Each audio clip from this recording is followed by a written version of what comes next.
When the weather is fine, and you know it's a sign for messing about on the river. If you take my advice, there's nothing so nice as messing about on the river. We're here in London on the River Thames to bring you a great story. We're here at Putney, and Putney is in fact the place of Australia's first triumph in World Championship sporting terms. It's a noisy place, the kids are on school holidays, the planes are going overhead to Heathrow.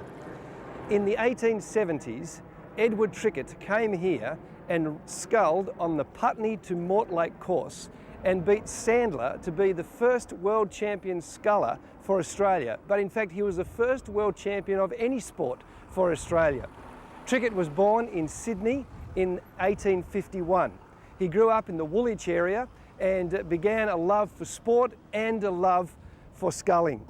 He came over here to race Sadler for the World Championship. When he came back to Sydney, he was an icon of the nation. He arrived back at Circular Quay and 20,000 people turned out to welcome him home. What a great champion.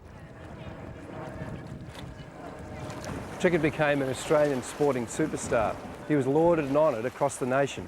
But as with most sportsmen, that doesn't last forever. His ability and his popularity eventually waned. He came back here to the Thames in the 1880s and lost to Hanlon twice. When he returned to Australia, there weren't so many people to greet him. He was fading from the Australian memory and psyche. The sculls that had made Trickett a household name and a superstar in Australia were not going to give him a secure future. Eventually he went to Rockhampton to go into business, but unfortunately with a drought and with labour unrest, his business went bankrupt. Trickett found himself back in Sydney, walking the streets looking for work to feed his 9 children. He was in a desperate situation.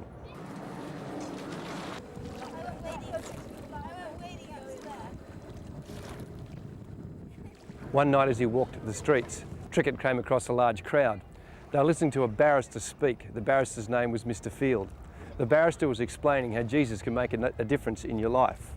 As Trickett listened, his heart was turned toward God. In fact, he talks about turning his life over to Jesus. He felt he couldn't pray himself, and so Mr. Field, the barrister, led him in a prayer of commitment to Jesus.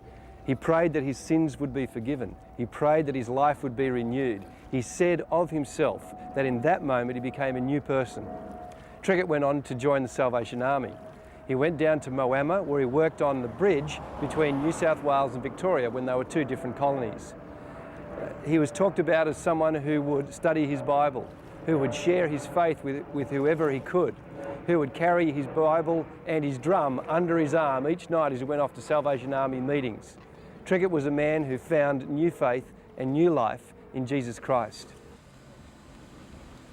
The story of Trickett's faith was written by the Reverend Nee. He wrote that Trickett got to the top of the world in sporting terms, but that wasn't the same and wasn't as good as finding a relationship with Jesus Christ. Isn't that a wonderful story? Australia's first sporting world champion discovered a relationship with Jesus. You can do the same. You can know all that Jesus can give you, a secure future, hope for the present. Why don't you ring the number on your screen right now and somebody's ready to talk to you to share how you, like our first sporting world champion, can discover a personal relationship with Jesus Christ. I did this story for 2 reasons. Firstly, it's a great story. But secondly, 17 years ago, I made the smartest decision of my life. I married Edward Trickett's great-granddaughter, Jane. Or you might like to scull in a glass fiber hull, just messing about in the river.